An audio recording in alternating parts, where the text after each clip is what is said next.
Hello, YouTube is Fear. I'll get this out the way. Let's get it going. Let's get it started. I'm a little tardy for the party, but we here. Instagram going.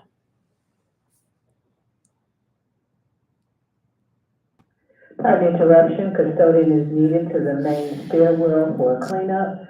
I'm at work, Custodian is y'all. needed to the Got to main start off with a stairwell smile. for cleanup. Thank you. Well, it started off like that, but it is what it is. Hello, everybody. Hello, hello. Everybody, come on in. Come on in. Yes, yes, yes. I am here. I am here. Loving to be here as always. If you don't know who I am, my name is Toria Howard, and I start off with a smile, but my name is Toria Howard, and I am the real estate educator. I educate people on how to increase their financial IQ so they can invest in their own personal property or investment property. So you got to invest in your education first. So I teach you how to do that with countless of things. I have ebooks and consultations and webinars and the things that I do. But today we are talking about something that I've been working on the budgeting of, once you have the home, We this is need your first custodial time home help to the buyer. main hallway. Again, custodial help to the main hallway. I wish I could turn my PA system off, but I can't. But um, it's it always throws me off. But we talking about the 1% rule today, so which nobody talks about. And this is for first time home buyers, but also if you are a homeowner, this can help you as well. You can start doing this. It's not something that you have to do once you just start, because first start when you buy your home, but you can do it after the fact as well, because a lot of times people don't discuss the many factors that it takes in order for you to be able to purchase your home. So, but they discuss that part, but it's the after effects that we don't really talk about. So we're talking about the 1% rule today, and nobody really talks about saving for repairs for day from day one. We start from day one. So my objective is to teach buyers how to financially plan for ongoing maintenance and avoid becoming house broke. Now, I did a live about this before, so definitely tap into that. Go back and look at that. Like, comment, share on all of my platforms. Subscribe on my YouTube. It takes nothing to subscribe. Go ahead and do all of those things. So let's get it started. We're going to start with a reality check, right? So owning a home is not just about the down payment and the mortgage. It's about sustainability. And that's why your financial IQ has to increase once you purchase your home. And I teach people how to do that. So you have to introduce the 1% rule, because a lot of people tell you about how to save for your mortgage. I mean, down payment. You got to have your earnest money deposit. You have to have your um, appraisal money, your inspection money. That you talk about that part, but nobody talks about once you get into the home what you need. So the 1% rule is what you need to be focused on once you are, before you even get into your home. You should be calculating that into your budget, because even though you have your mortgage, your interest, your taxes, and insurance, that's all going to come out. It's going to be in your escrow account. Hopefully you have an escrow account. Most mortgage companies make you set up an escrow account. And what's an escrow account? It's just the account that is used to, pull money from, that it's for your homeowner's insurance and your taxes, which are only due every year, and is also for your mortgage. So it'll go in there and it'll be pulled from there.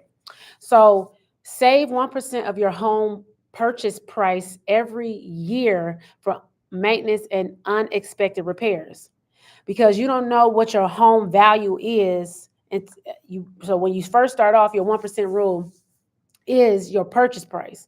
So once you get into your home and you are established in the home and it starts to increase in value, then you do it based off of your home values. But at first you do it off of your purchase price. So for example, if your home costs 200,000, set aside $2,000 per year, or about $166 per month. That's your home maintenance fund in a high yield and savings account.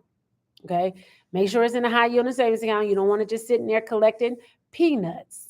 Okay. Pennies. You want it to at least getting 4 to 5. Some banks you can fine 5%, but most likely it's in the four to mid fours. So make sure that you are understanding that. So break down why it matters, right? It matters because you don't want to be house poor. And I talked about this before. So your home is like a car. It needs a tune up. Ignoring small issues can lead to bigger disasters later. You don't want to ignore the small things, and it will cost you so much money later. So you will have to be proactive. That's why twice a year at least, you should be doing your home walkthroughs.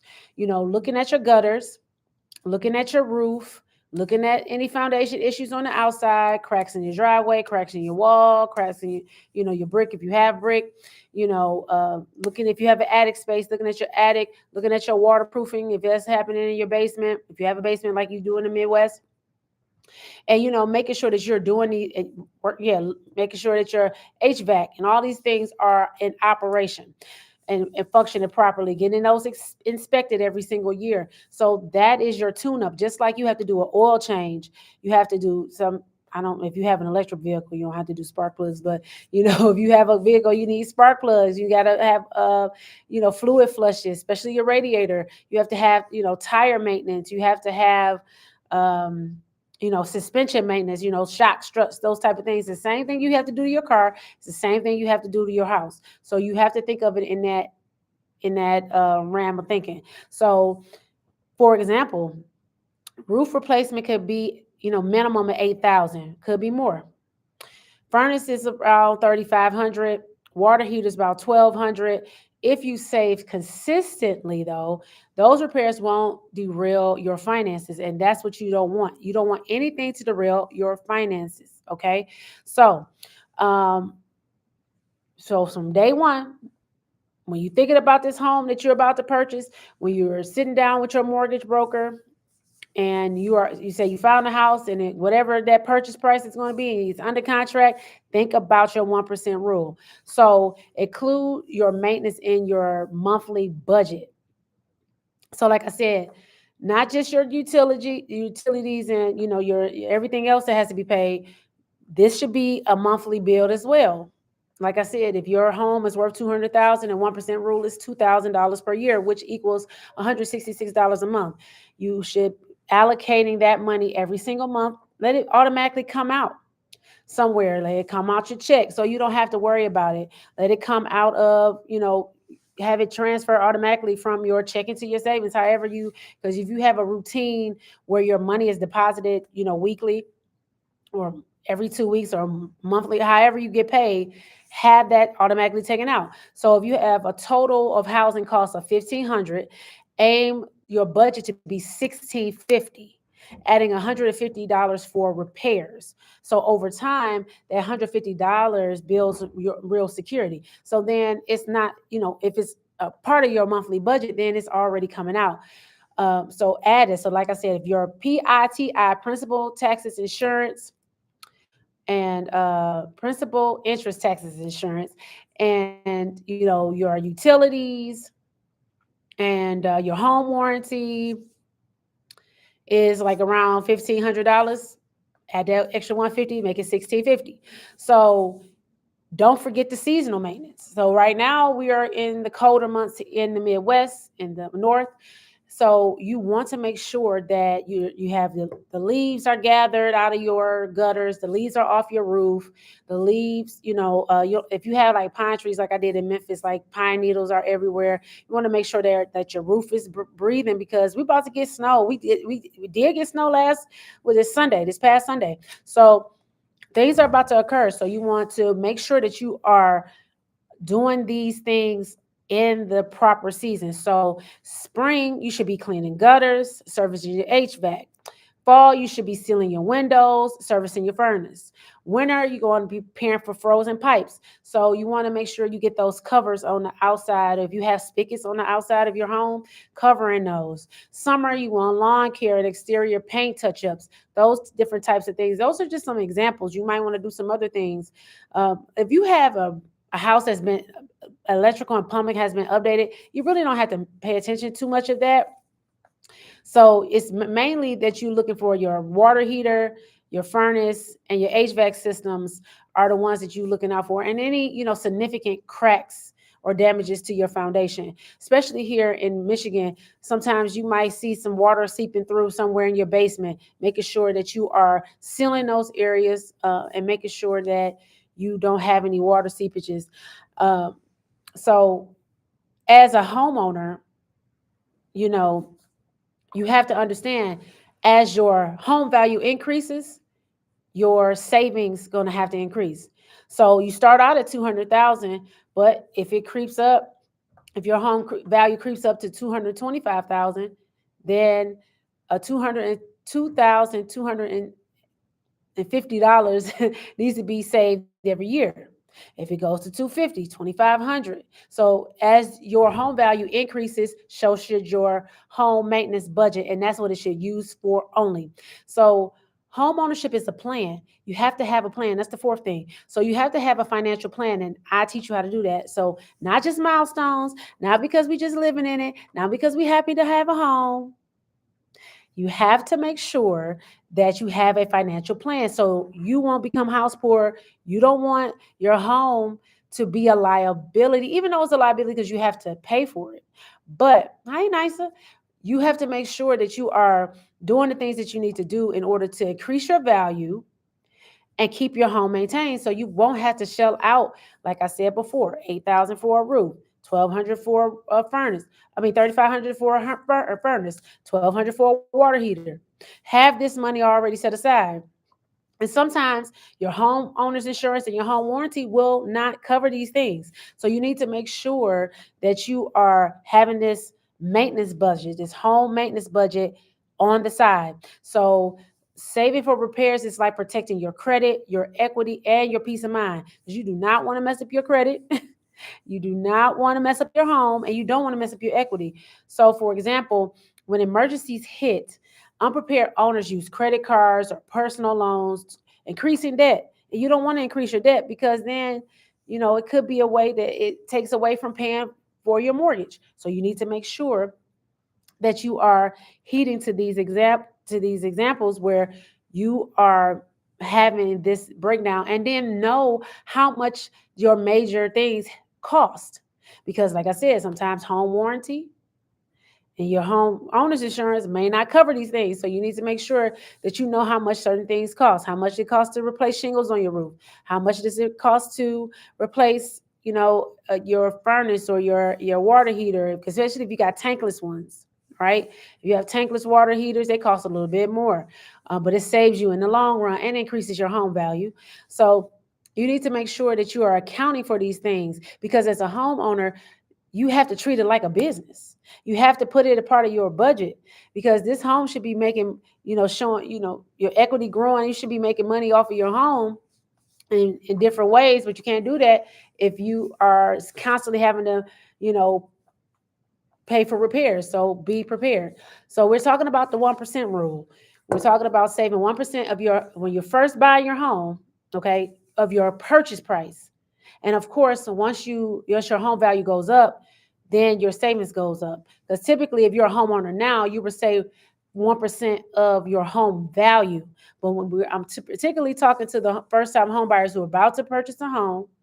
Okay, so like my recent client, her home was 110,000. So every year she should have $1,100 saved, right?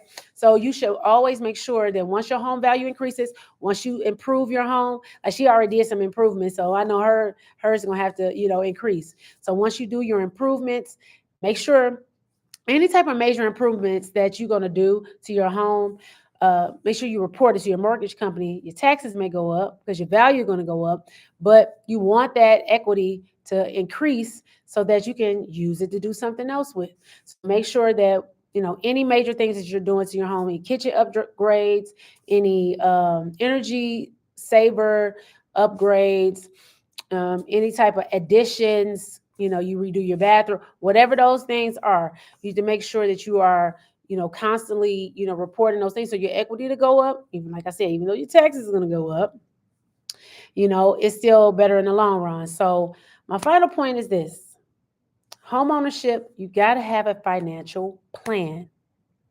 It's not just a milestone. You have to treat it like you would treat anything else on your, if you, hopefully you have a budget on your budget sheet every single month. Having this home maintenance repair fund coming out, like I said, $200,000. If you purchase a home for $200,000, you should be saving $166 a month. That will equal $2,000 by the time the end of the year.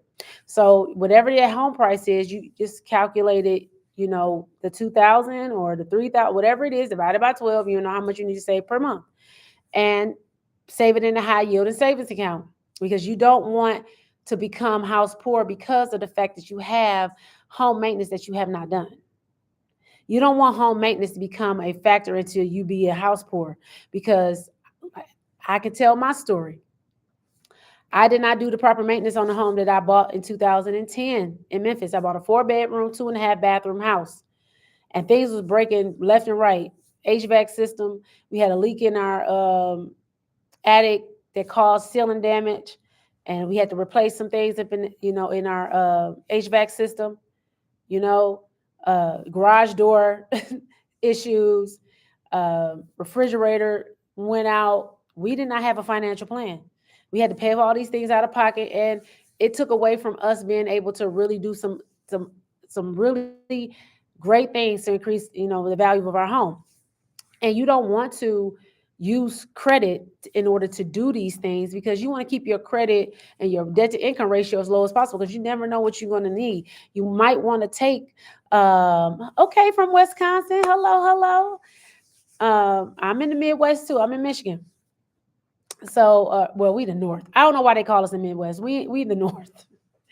But yeah, you have to make sure that you are saving for these things, because you just never know what will happen in the end. And you don't want to have to like use personal loans, use your credit cards, max those out. Because when you go over 30% of your credit cards, you can already see your credit score dipping. If you go over 50%, it's going to plummet.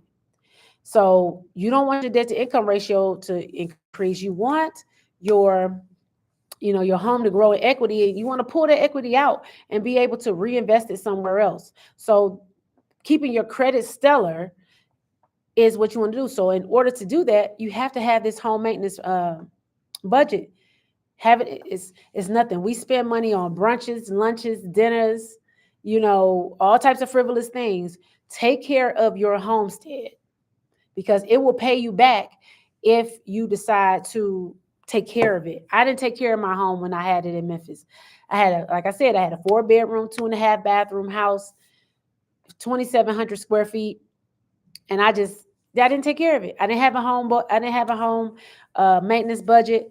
I didn't have anything saved for my mortgage. I didn't do any of those things because I wasn't financially literate enough to understand I was supposed to do that. I did all the right things to get into the home. I had got my credit score up. My debt was down. My, I didn't have any like negative items on my credit report. None of those things. So I did not take care of my home, and I ended up having to sell it at a short sale. And what a short sale is, everybody get paid for you. You don't get any money, none. And I basically fumbled a $200,000 bag, because if I would have kept my home and maintained it the way I would have walked away when I would have sold it in 2023 when I moved back to Michigan. I would have had almost $200,000, because my home I bought the house for $150,000. It's worth $350,000 right now. So I'm passionate about this because I don't want you to fumble that bag.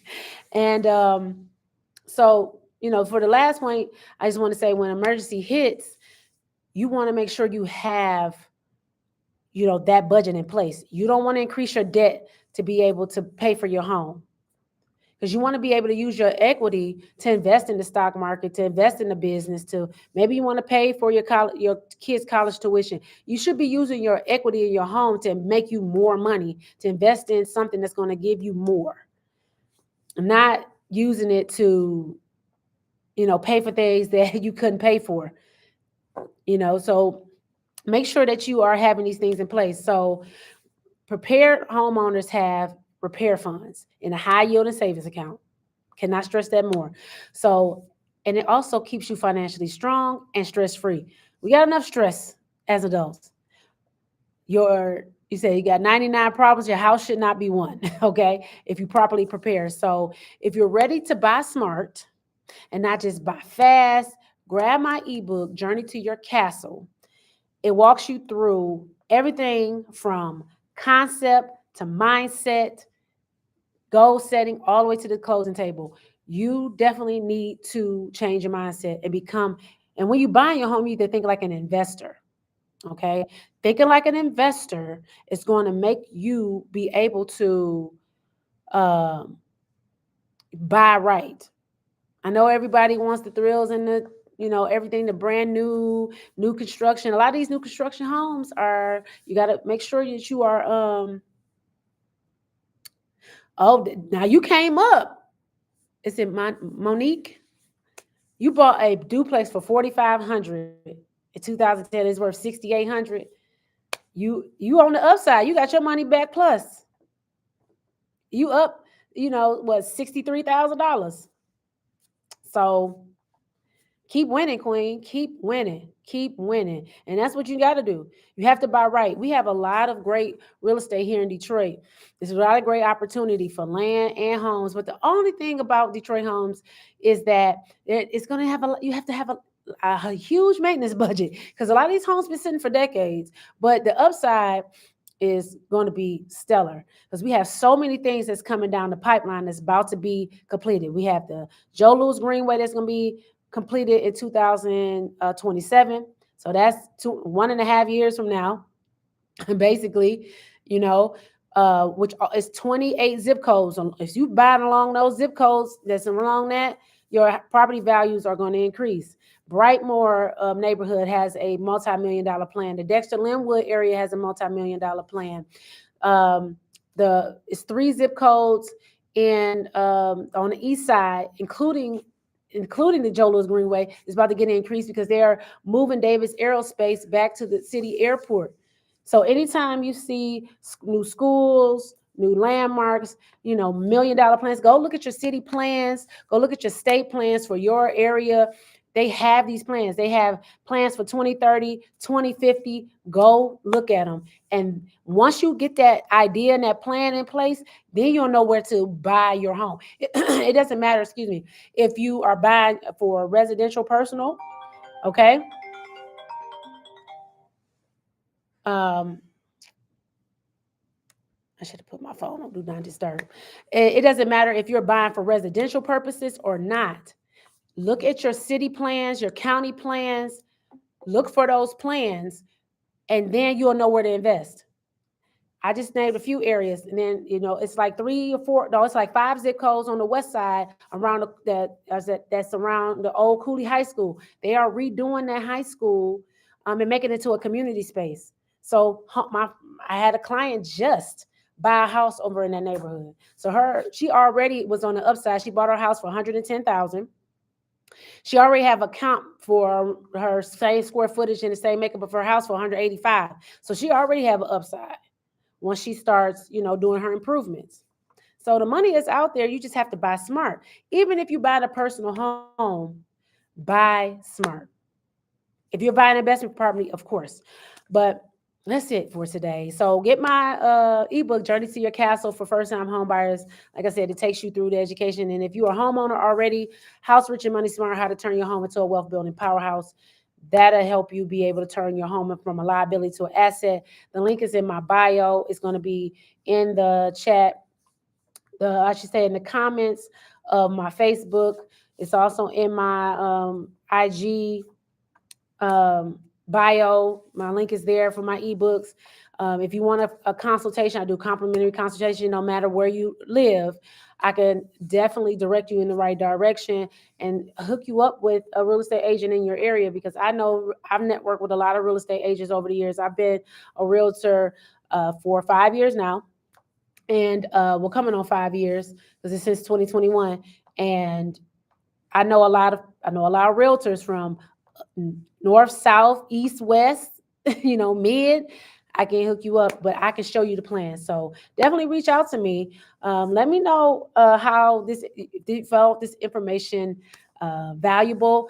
Like, comment, share it to someone who you feel like needs it. I would love to assist you with your home buying needs. So, everybody have an amazingly beautiful, blessed day, and I'll see you next week for real estate. It'll be Tuesday next week at 12 p.m. Couldn't get in here at 12 today because I'm an eighth grade English teacher, and we had high school placement test today. But I'm gonna get in here next Tuesday. Have an amazing day.